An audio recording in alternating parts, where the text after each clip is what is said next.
Buenas tardes, buenos días o buenas noches, según el momento que, que os venga bien acercaros y recibir esta 10ª charla formativa a partir, digamos, del Catecismo de la Iglesia Católica, Madem y José Sánchez Herrera, que evidentemente no se ha limitado a leer el Catecismo y a hacer preguntas y respuestas, sino, evidentemente, porque el Catecismo lo podéis leer vosotros y, de hecho, ahora que con esta 10ª yo paro y las próximas 5 le tocan a don Luis, el padre Luis Reyes, que tratará 5 temas de lo que significa la secuela Christi, el seguimiento de Jesucristo, eso es la moral.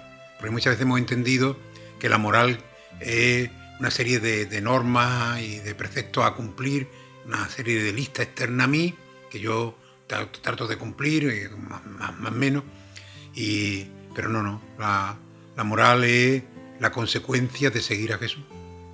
Yo me he interesado por él, le he conocido, le he aceptado su invitación, ven y sígueme. He aceptado también su llamado, el que vamos a ver hoy, de convertiros porque el reino de Dios está cerca. Y una vez que le he dicho que sí, que le sigo, con todas mis fragilidades, con todas mis dificultades, pero yo tengo que tratar, digamos, de vivir como él, a su estilo, a su manera. Eso que dice San Pablo, ya no soy yo quien vive, es Cristo quien vive en mí.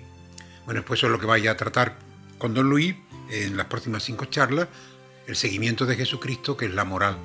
Y la moral que en cristianos está concretada en los 10 mandamientos. Al fin y al cabo, la ley de Dios es la que Dios le dice a Moisés: tú grábala en piedra, pero yo donde quiero grabarla es en el corazón de mi pueblo.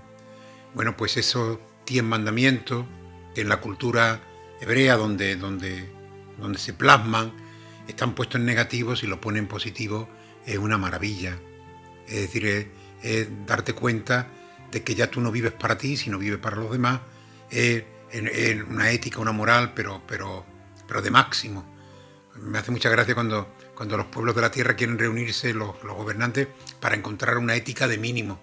Una ética de mínimo es nada. Es decir, yo creo que el mundo lo que necesita es una ética de máximo, porque el ser humano tiene capacidad para dar mucho más. Y nosotros que creemos que es Dios quien nos ha hecho, las posibilidades de ser más son absolutamente infinitas. No podemos dejarnos seducir por los que buscan una unión ficticia, una paz poco duradera y un acuerdo de una ética de mínimo que nadie sabe lo que será, o seguro lo que será es una no ética. Y como siempre lo hacemos, comenzamos este 10º encuentro, pues poniéndonos delante de Dios y pidiéndole, en este caso concreto, como hicimos también la vez pasada, a San José, en este su año jubilar, que nos siga cuidando, que cuide de la Iglesia de la que es patrono, que cuide también, digamos, de todos los enfermos, de los que están en peor situación, de los sanitarios, que cuide de esta Marbella nuestra, a la que le falta ciertamente un pulmón y se respira mal con un solo pulmón. Le faltan esos visitantes, ese turismo, que es el motor precisamente de la economía de la que tantísimas familias viven y la que crea riqueza y a la vez posibilidad de que la gente pueda vivir con dignidad. Ojalá pronto se acabe esta pandemia, ojalá pronto consigamos la tan cacareada inmunidad del rebaño gracias a las vacunas y podamos realmente vivir con más alegría o con una alegría que se nos note más. Nosotros sabemos y creemos que Dios no nos abandona en este momento, sufre con nosotros, camina con nosotros, nos atiende y nos cuida. Y le vamos a pedir a San José, que cuidó de Jesús, que cuidó de María, que cuide de cada uno de nosotros también, de esta Marbella a la que amamos tanto. Salve, custodio del Redentor y esposo de la Virgen María. A ti Dios confió a su Hijo. En ti María depositó su confianza. Contigo Cristo se forjó como hombre. Oh bienaventurado José, muéstrate Padre también a nosotros y guíanos en el camino de la vida. Concédenos gracia, misericordia y valentía, y defiéndenos de todo mal. Amén. Encima de mi mesa tengo siempre delante esta imagen chiquitita de un San José dormido, porque el sueño de José fue, digamos, liberador. Él que amaba tanto a María y había hecho un proyecto de vida, juntos habían hecho un proyecto que Dios, al cambiárselo a María, se lo cambió a él. Él, en esa ofuscación, en ese momento de no saber por dónde tirar, pensó abandonar a María, pero hacerlo de manera discreta para no perjudicarla. Y en el sueño, pues el ángel le habló. Y en el sueño José descubrió su misión, que era la de ser padre, tener un corazón de padre. Él no era el padre biológico de Jesús, pero lo trató como un hijo, lo educó como si fuera suyo, lo cuidó más que si lo fuese, y a José Jesús le llamó padre. Y eso es una maravilla. Y ese sueño le cambió la vida. Ese sueño le hizo descubrir el plan de Dios sobre María, el plan de Dios sobre su hijo Jesús y el plan de Dios sobre él. Y él lo asumió y él lo aceptó y aceptó ser precisamente no protagonista, no ser árbol, sino sombra. Sombra de protección. Y hoy también, digamos, la Iglesia se lo reconoce. Y yo creo que el Papa Francisco desde el primer momento lo ha tenido súper claro. Igual que hace 150 años León XIII lo hizo patrono de la Iglesia. El Papa Francisco quiere, digamos, no solamente hacerlo patrono, sino hacerlo, digamos, Juan Pablo II le dio ese título, subrayó ese título de custodio del Señor en esa encíclica, exhortación apostólica que hizo, y en esta, digamos, dentro de la línea del Papa Francisco, donde es toda la alegría, el gozo y el amor, pues Patris Corde, con el corazón de un padre. Pues nada, San José bendito, cuida de Marbella, cuida de tus hijos, cuida de nosotros, cuida de cada uno de nosotros y especialmente de los que están en peor dificultad, y atiende y consuela y de una manera especial protege a los sanitarios en primera línea. Estamos viendo los sacramentos de la vida en la vida cristiana. Hemos visto los 3 sacramentos de la iniciación cristiana: bautismo, confirmación y Eucaristía. Y hoy vamos a ver otros 2 sacramentos que son los sacramentos de curación, pero no para curar el cuerpo, sino los que curan el alma. Es muy bonita las diferentes escenas, en concreto el domingo pasado en el Evangelio de Marcos, que es el Evangelio que llevamos de la mano durante este ciclo litúrgico, ciclo B. Pues Jesús va a la sinagoga de Cafarnaúm, hace una magnífica explicación. No sabemos de lo que habló, solo sabemos que lo hizo tan genialmente bien que la gente quedó admirada y diciendo, esta manera de enseñar es nueva. Esta manera de enseñar es nueva. Pero además, todavía si lo había dejado con la boca abierta con lo que le estaba contando, todavía lo dejó más, lo dejó paralizado cuando a alguien que le pidió, cúrame, Jesús lo curó. Aquel que estaba, digamos, poseído por un espíritu inmundo, Jesús consiguió liberarlo. Con lo cual, no solamente tenía autoridad en cómo explicaba la Escritura, sino que además lo concretaba en la manera de hacer. Yo creo que esa es la coherencia. La coherencia es siempre la menor distancia entre lo que digo y lo que hago. Es decir, nosotros somos frágiles y normalmente siempre hay una distancia entre lo que quiero ser y hacer y lo que hago. Pero la coherencia justamente es que la distancia sea lo mínima, a ser posible ninguna.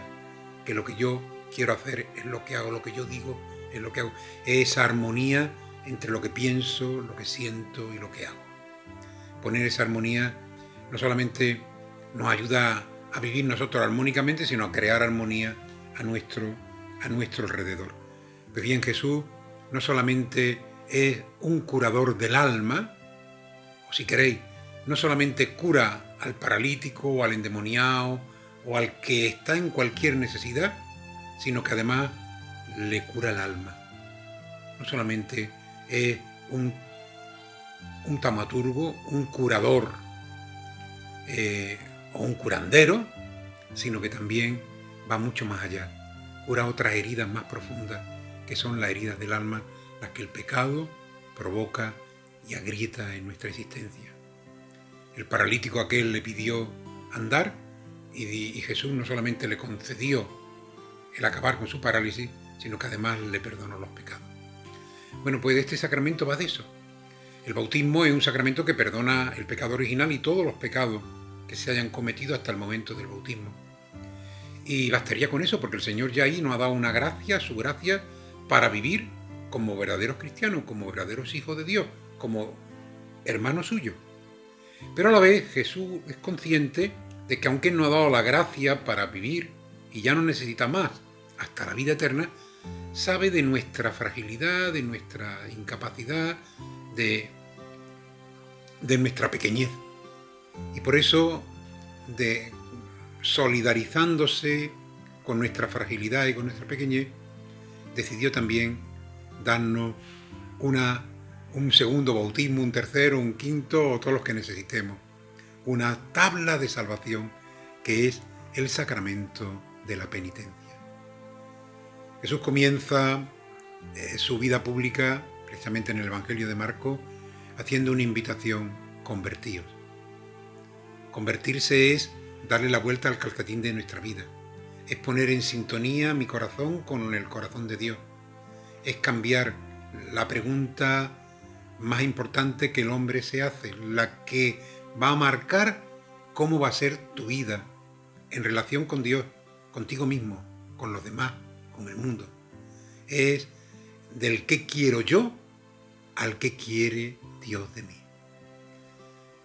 Ese cambio en el contenido de la pregunta más importante de nuestra vida es la que hará de nosotros buenos cristianos, discípulos de Jesús, hermanos suyos, buenos hijos de Dios y hermanos de la humanidad, o hará de nosotros personas egoístonas que todo empieza y termina por nosotros mismos. Del qué quiero yo al qué quiere Dios de mí.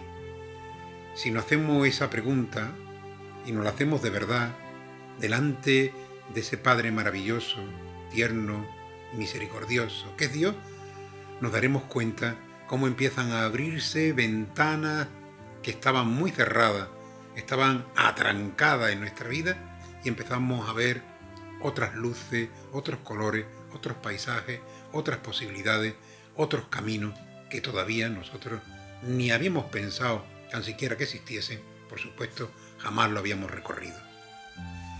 Por eso, para ser ciudadanos del reino, Jesús nos invita a la conversión.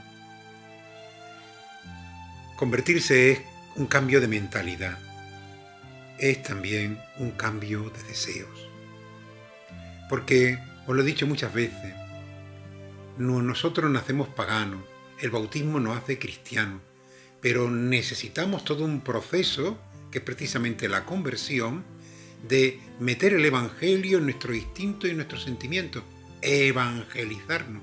Eso es la conversión.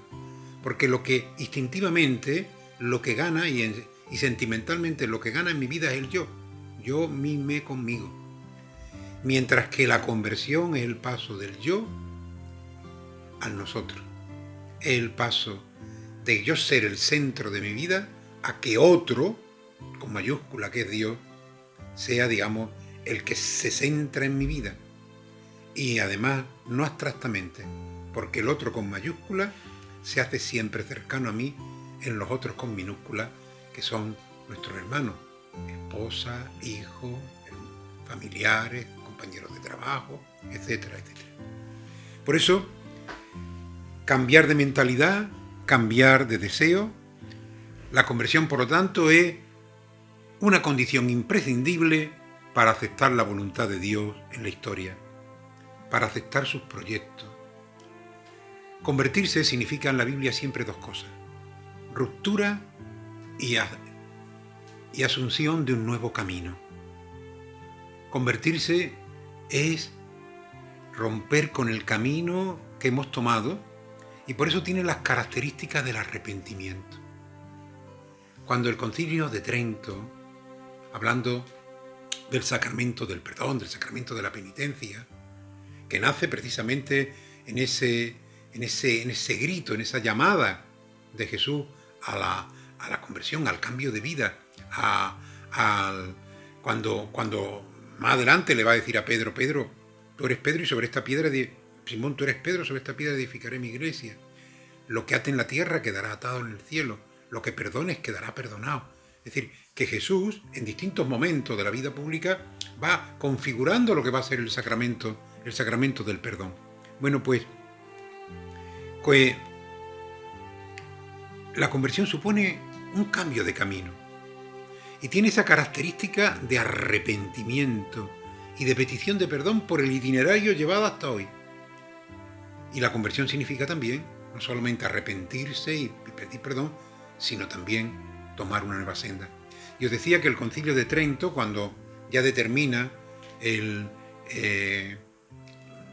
reflexiona y cierra el sacramento de la penitencia, dice que hay cinco supuestos, cinco momentos que para recibir precisamente ese sacramento auténticamente. Y lo recordamos de pequeño, el examen de conciencia. Es decir, yo que no es un examen con el código de la circulación, yo me examino a partir de la palabra de Dios, yo me examino a partir de la ley de Dios, yo me examino a partir de los sentimientos de Cristo. Es decir, mi conciencia es una tarea que tenemos también los cristianos, formar cristianamente la conciencia. Entonces, claro, porque hay mucha gente que te llega y te dice, bueno, usted es que yo no tengo pecado. Usted, si usted no tiene pecado, pues ya está, pues, encantado de haberlo conocido.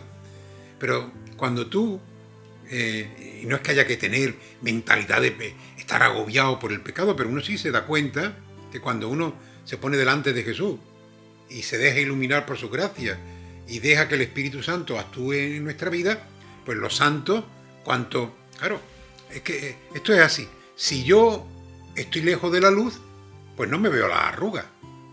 Pero cuanto más me acerco a la luz, más veo las arrugas de mi vida. Pues eso es justamente, esa es la conversión. Que en vez de estar lejos de la luz de Dios, me voy acercando a Él, y cuanto más me acerco, pues más veo las arruguillas de mi vida, las arruguillas de mi corazón, que el Señor está dispuesto, si yo quiero, a arreglarlas y a quitarlas. Y ese es el sentido verdadero y profundo del sacramento del perdón. Acercarme a la luz de Dios para que esa luz ilumine mi vida, que eso es el examen de conciencia, dejarle a Dios iluminar mi vida, para que esas arrugas que con el paso del tiempo se han ido creando en mi vida, ese no vivir plenamente la ley de Dios, yo me arrepienta, que es el segundo momento, examen de conciencia. Tradicionalmente decíamos dolor de corazón, que es arrepentimiento, es decir, me duele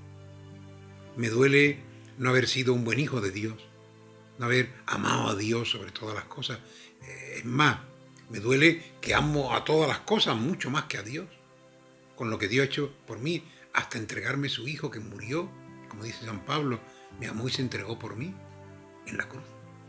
Es decir, me duele el no haber correspondido, digamos, al amor de mis padres, al amor de mi esposa, no haber sido cariñoso con mis hijos, me duele no haber vivido en la verdad, me duele, digamos, la violencia que a veces nace en mi corazón, me duele, bueno, pues eso, porque me he pegado a la luz, y el arrepentimiento no es ni angustia, lo que me vaya a pasar, porque Dios es misericordioso, porque Dios es ternura, porque Dios es perdón. No es angustia. En ningún momento Jesús en el Evangelio provoca la angustia a nadie. Tampoco es estar, digamos, apenado y terriblemente destrozado, pensando que no tengo arreglo y que no me voy a que no tengo solución y que no. Es la conversión. Es decir, yo sé que Dios es mi Padre, yo sé que tengo oportunidad, y si no, pues ahí tenéis esa preciosa parábola del capítulo 15 del Evangelio de Lucas, que es el Padre que nunca se cansa de amar, que nosotros la conocemos mucho mejor por la parábola del hijo pródigo, pero está claro que el protagonista de la parábola no es el hijo, es el padre, que no se cansa de amar. Bueno, pues si queremos saber cómo es Dios, pues ahí está el padre, que le duele que el hijo menor se vaya de casa, pero hace fiesta cuando vuelve, y que le duele igualmente que el hijo mayor, que no se ha ido de casa, pero que no ha entendido nada, no quiera perdonar al hermano. Es decir, que ese es Dios. Ese es Dios, ¿no? Bueno, pues, siguiendo el Concilio de Trento, examen de conciencia, profundo arrepentimiento, dolor verdadero de corazón. Es decir, me duele ser así. Me duele no ser un buen hijo de Dios, no ser un buen hermano de Jesucristo, no ser un buen discípulo, no ser una buena célula viva de la Iglesia, porque soy una célula estropeadilla que estoy impidiendo que el cuerpo de Cristo, que es la Iglesia, sea un cuerpo mucho más lozano, mucho más ágil, porque tiene que ir cargando también con mis propios pecados. Evidentemente no basta con que haga un buen examen, porque que esté profundamente arrepentido. Si he hecho un buen examen y estoy profundamente arrepentido, ciertamente vendrá el tercer momento, que es el propósito de la enmienda. Es decir, yo sé que lo estoy haciendo mal, sé que me faltan la fuerza, sé que no es fácil, pero contigo puedo, Señor. Porque cuando yo soy débil, dice San Pablo, entonces Dios es mi fortaleza. Yo seguro que por mi fuerza y solo no voy a poder, pero agarrado a ti y con tu gracia seguro que sí. Es mi deseo profundo y sincero de cambiar, y no será fácil.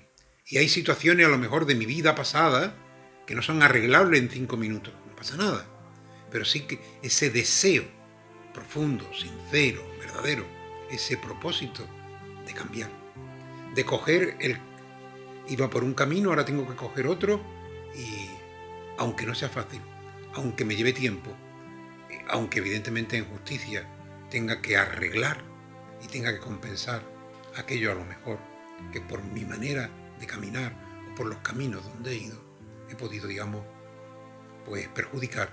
Y ahora incluso al cambiar de vida también puedo perjudicarle. Y la justicia es parte también de la caridad y del perdón. El cuarto momento es tan importante, vamos, lo hemos hecho tan importante y ni siquiera lo es, porque los 3 previos son mucho más, que decir los pecados al confesor. Quizás porque es lo que, y de ahí viene lo de llamarle al sacramento del perdón y de la penitencia, confesión. Sí, yo voy a otro pecador como yo, pero que tiene el ministerio sacerdotal, in capite Christi, un sacerdote como yo, porque todos somos sacerdotes por el bautismo, pero él en figura de Cristo cabeza, y él el que en nombre de Dios, con la gracia de Dios y con la fuerza del Espíritu Santo, el Espíritu Santo no es un acto mágico de unas palabras que yo digo, unos gestos que yo hago, el Espíritu Santo trámite mi pobreza, pero porque Dios me ha instituido sacerdote como cabeza del cuerpo, como Cristo cabeza. Entonces evidentemente yo perdonaré los pecados, pero es Dios quien perdona, es Dios quien perdona. Por eso el acto de la confesión no es que sea lo más importante. Yo me reconozco que soy un pecador, y el sacerdote en nombre de Cristo, en nombre de Dios, en el nombre de la Trinidad, con la fuerza del Espíritu Santo, cura, sana, perdona mis pecados. Y evidentemente hay una parte de regenerar por el mal causado, por haberme separado, por el daño que he podido infringir. Viene la penitencia, que es, digamos, una satisfacción proporcionada por el daño causado en la relación con Dios, en la relación con los demás, en la relación con la Iglesia. Bien, pues eso que el Concilio de Trento, hace 5 siglos, pues dejó tan clarito, pues quizás las palabras, la terminología la hemos cambiado, pero el sentido de lo que es el sacramento del perdón no cambia. Pues, ¿por qué? Pues porque evidentemente el ser humano es el mismo, el pecado es el mismo, la gracia es la misma, y el perdón que Dios nos da por su Hijo Jesucristo, por los méritos de Jesucristo muerto en la cruz, que ha cargado con nuestros pecados y los ha clavado en esa cruz, y al resucitar nos ha lavado y nos ha limpiado con un bautismo que también se alarga en el tiempo. El sacramento del bautismo no es que se repita, sino que el sacramento del perdón, la penitencia, hace referencia al bautismo y también nos limpia los pecados. Y hablando del sacramento del perdón, hay también otra parte que es también muy interesante y que ahora precisamente que estamos en un año jubilar os preguntaréis, ¿qué significa eso de la indulgencia? Pues mira, es muy sencillo, muy sencillo. Os voy a explicar todo lo más sencillo que yo pueda. Cuando tú cometes un pecado, suponte tú que en la pared de tu casa vas clavando, digamos, arcallatas. Y cada arcallata es un pecado, un cuadrito que tú has ido poniendo en la pared perfecta que Dios te ha dado en el alma. Vas clavando, digamos, arcallatas. Y ahora llega un momento en que dices, no, yo tengo que cambiar de vida, yo tengo que quitar todos estos cuadros que no son los que Dios quiere, y ahora quito los cuadros, arranco todas las alcayatas y ya, evidentemente, la pared ha quedado completamente limpia. Sí, limpia, pero con muchos boquetes. Cada pecado va dejando como una especie de boquetillo en mi alma. ¿Qué es, digamos, la indulgencia? Pues en determinados momentos, por ese mandato, por esa prerrogativa que Jesús le dio a Pedro y a la Iglesia en Pedro, lo que ates quedará atado, lo que desates quedará desatado. Jesús le ha dado a la Iglesia el poder también de acabar también con esos boquetillos en el alma. Y entonces Jesús, como un buen yesista, coge la llana, echa yeso de gracia, la pasa por la pared con los boquetes y ya no quedan boquetes en la pared. Es decir, la indulgencia es ese yeso en la llana que Cristo pasa por tu alma en determinados momentos de la vida, cuando la Iglesia los ofrece y tú los aceptas. Evidentemente, los pecados, los clavos fueron quitados, pero los boquetillos que quedaron es lo que la indulgencia, como un buen yeso en la llana, y el yesista Jesucristo lo pasa. Espero que de esta manera gráfica hayáis podido entender que las indulgencias no son cosas mágicas, como el perdón de los pecados tampoco, sino que el pecado deja una secuela en el alma, que no la vemos, pero queda ahí, y la indulgencia lo que hace precisamente es acabar definitivamente con esa secuela. Y la indulgencia valen para nosotros y por la comunión de los santos, para los que están ya, digamos, en la Iglesia que empieza a ser triunfante, y los que están en el purgatorio. Es decir, ¿por qué? Pues porque nosotros, cuando decimos en el credo, creo en la comunión de los santos, que estamos diciendo que la iglesia, digamos, celeste y la iglesia terrestre están en comunión en Jesucristo, y evidentemente yo puedo desde aquí, es decir, el bien que yo hago, pues hace bien a todo el cuerpo de Cristo, y el mal que yo hago, pues fastidia a todo el cuerpo de Cristo. Y como somos una comunidad, somos una comunión, el bien es para todos, el mal pues también para todos. Y aquí no vale lo de decir, yo me apunto nada más que a lo bueno y a lo malo no. Mire usted, si usted es parte de este club que es la Iglesia, usted participa en ella de las gracias que usted pone y de los pecados que pueden poner otros, por las veces que lo haya puesto tú. Aquí no vale decir, no, yo nada más que me apunto a la Iglesia, a la comunión de la gracia y del bien, ¿no?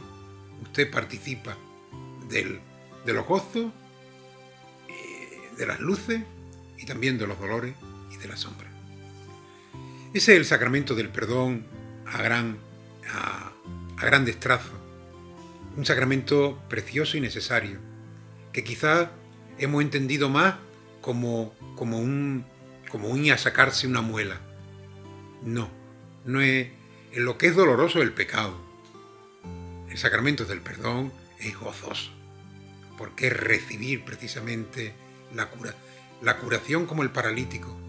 Yo tengo una parálisis, pero en mi alma, que me está impidiendo andar rápido y deprisa en ese camino del amor para el que Dios me ha creado.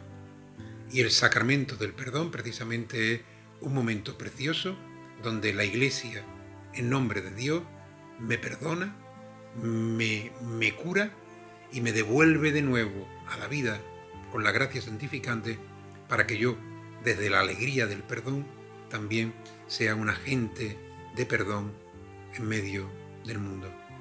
Es decir, aquello también tan precioso que dice San Pablo, ¿no? Es decir, a vosotros se os entrega también ese misterio, digamos, del perdón. Es decir, para que también vosotros seáis ministros de la misericordia, de la compasión y del amor de Dios allí donde estéis. Y muy pegando con el sacramento del perdón está el sacramento de la unción de los enfermos. Es decir, la persona enferma también físicamente tiene, el Señor previó una ayuda para vivir la enfermedad. Ya el apóstol Santiago, en una carta, la única en su carta, habla de esa práctica que ya la primitiva comunidad cristiana, en el nombre de Jesús, hacía. ¿Hay alguien enfermo? Llame a los presbíteros de la iglesia, recen sobre él, le unjan con el óleo y no solamente recibirá fuerza y vigor para su cuerpo, sino que también sus pecados quedarán perdonados. Es decir, que ese sacramento está muy cerca del sacramento del perdón, en el sentido que tiene también esa capacidad sanadora, no solo del cuerpo, sino también del alma. Y ese sacramento pues tiene también mala prensa, porque le hemos llamado extremaunción, y también hemos pensado que ese sacramento se recibe solo y exclusivamente cuando ya está a punto de cerrar los ojos a este mundo y irte a la casa del Padre. Entonces, para que la gente hay esa costumbre, no decir, bueno, llamar al cura y ya podemos decir, este no tiene arreglo. Bueno, pues el que os habla he recibido en varias ocasiones el sacramento de la unción de los enfermos y aquí estoy coleando, porque es un sacramento de vivo, no es un sacramento que se le da a los muertos no se le dan ya sacramentos, es un sacramento de vivo y que ayuda precisamente a vivir ese momento tan frágil y tan duro como es la enfermedad. Si nosotros creemos en la gracia de Dios, si nosotros creemos en el poder de esa gracia, evidentemente es una pena privar a un buen cristiano de vivir precisamente los momentos de fragilidad mayor en su vida, como es la enfermedad o incluso como puede ocurrir.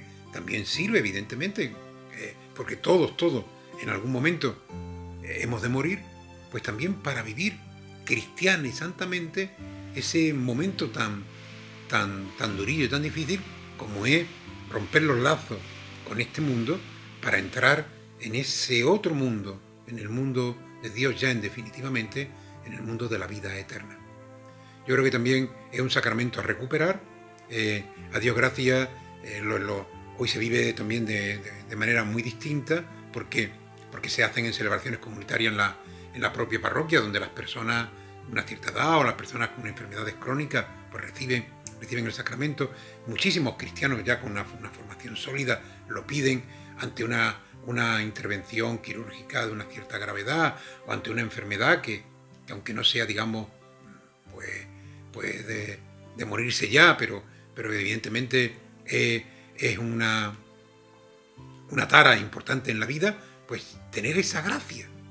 Es un sacramento que se puede recibir como el sacramento de la penitencia, no todos los días, pero sí en momentos puntuales de nuestra existencia, y normalmente va acompañado también con la recepción de la Eucaristía. La Eucaristía en ese momento como viático para el duro camino de la enfermedad y también, ¿por qué no?, viático para la vida eterna. Al fin y al cabo, me parece que yo decía los otros días que la vida eterna los padres de la Iglesia la entendían como una gran Eucaristía, ¿no? En el momento, el altar que pega con el cielo, los velos del misterio nos lo impiden ver, un achuchoncito y estaremos todos ya en la otra parte de la mesa, esa que pega con el cielo, ese será, digamos, pues la vida eterna. Bueno, pues estos dos sacramentos, sacramentos de curación, sacramentos de sanación, son unos sacramentos importantísimos en nuestra vida y necesarios. Yo creo que hemos de recuperar como hijos de Dios, como discípulos de Jesús, como comunidad cristiana, el recibir con frecuencia el sacramento del perdón. Lo necesitamos para ir con la gracia del sacramento superando esa tendencia que hay en nosotros al mal. Ahí los psicólogos del comportamiento dicen que el mal es una cosa como externa. Es decir, que si solucionamos el ambiente de alrededor, nosotros seremos angelitos. Digo, pues estos psicólogos del comportamiento no me conocen a mí, porque yo ya no hablo de otro. A mí hay veces que me entran por dentro, vamos, unos deseos que ni los mismos demonios los pueden tener. No es que yo hago cosas mal porque el ambiente, no. Cambiar el ambiente y ya seremos todos geniales. Esos psicólogos del comportamiento, bueno, pues habrán ganado la vida y se lo habrán ganado muy bien, pero se equivocan.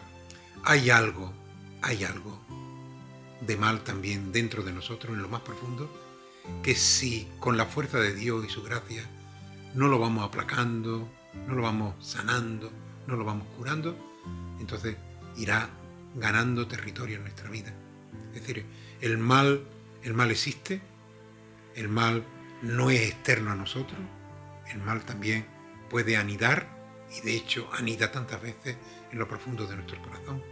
Y el Señor precisamente quiere curarnos, y para curarnos precisamente nos ha regalado un sacramento, en este caso el sacramento del perdón, y nos ha regalado para momentos todavía más difíciles de nuestra vida el sacramento de la unción de los enfermos.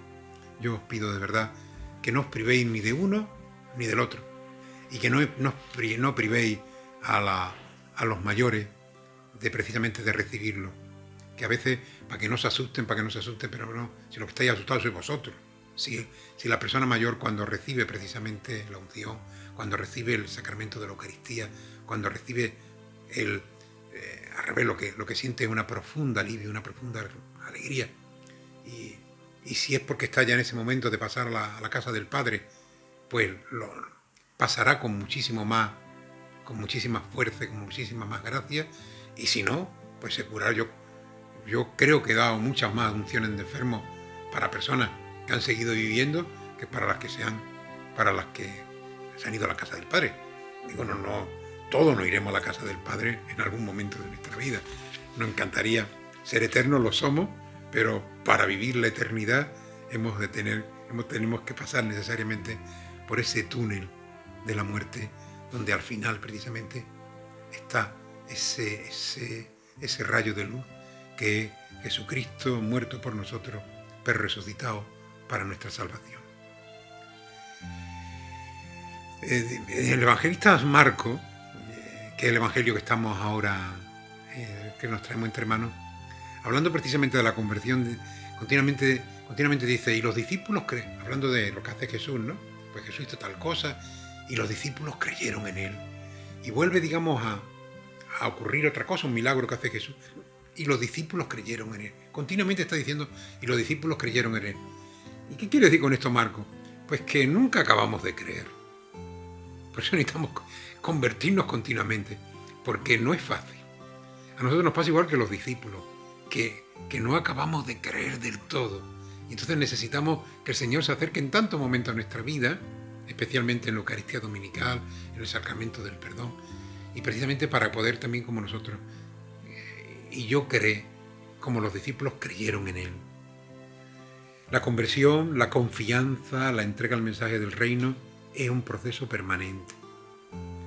Por eso, la persona humana es una historia abierta, una historia que estamos escribiendo, en la que hay ya páginas escritas muy interesantes. Pero os aseguro que son mucho más interesantes las que nos tocan por escribir. A mí hay mucha gente mayor que me dice, yo ya he terminado. No, tú no has terminado. Tú estás escribiendo cada día páginas preciosas, páginas que nadie puede escribir por ti en esa historia de la vida. Y para escribir esa historia cuento con unos instrumentos: el cuerpo, la inteligencia, la afectividad y la sociedad. y con muchas dimensiones. El trabajo, la relación con los otros, las aficiones, los amigos, tendencia porque soy un hombre de fe, y muchas necesidades básicas a alimentar. Supuestas las del cuerpo, que es mucho suponer, porque hay muchísimas personas a nuestro alrededor que ni siquiera esas necesidades básicas del cuerpo las tienen alimentadas, pero supongamos que nosotros sí, pues además de esa, necesitamos afecto, consideración, un mínimo de seguridad, sentirnos aceptados, ser protagonistas de la propia vida, comunicarnos y un larguísimo etcétera. Y lo que nos damos cuenta es que ante todas esas necesidades básicas de nuestra existencia, lo que nos damos cuenta es que estamos condicionados, que tenemos defectos. Pero también sabemos, y esto es muy importante, que todo límite en nuestra vida es una palabra a crecer. Yo cuando alguien, y yo mismo, pues me equivoco y cometo un pecado, cuando alguien viene a confesar le digo, mira, ahí hay una llamada a crecer. Ahí el Señor quiere que tú crezcas, no te martirices, ahí hay una llamada a crecer. Cada límite en nuestra vida es una llamada a crecer. Y esos límites los podemos vivir con lamentación o como llamada a ser más. Es que no tengo arreglo, es que siempre. Mira, no te lamentes más. Trabaja con la gracia de Dios para crecer por ahí. ¿Y cuáles son esos límites? Pues mira, el límite en nuestro cuerpo, en la enfermedad, el dolor y la muerte. Límite en nuestra inteligencia, dudas, interrogantes, cuestiones. Nuestra vida está llena de muchísimos interrogantes, porque aunque queremos vivir en la luz, estamos en los preámbulos de la luz. Límite en nuestra afectividad. Experimentamos y provocamos el desamor. A veces sentimos la soledad. A veces nos sentimos traicionados. Y límite en la sociedad. La violencia, la injusticia, ese egoísmo social que realmente también nos hace descubrir lo vulnerable que somos o lo que no hacemos para defender a los que son vulnerables. La persona humana está herida por el pecado personal y el empecatamiento del mundo. Pero la última palabra no es ni la herida, ni la limitación, ni el pecado, ni la muerte. La última palabra es que esta persona está salvada. Cristo resucitado no se echa atrás. Cristo resucitado no solo tiene futuro, sino que es el futuro.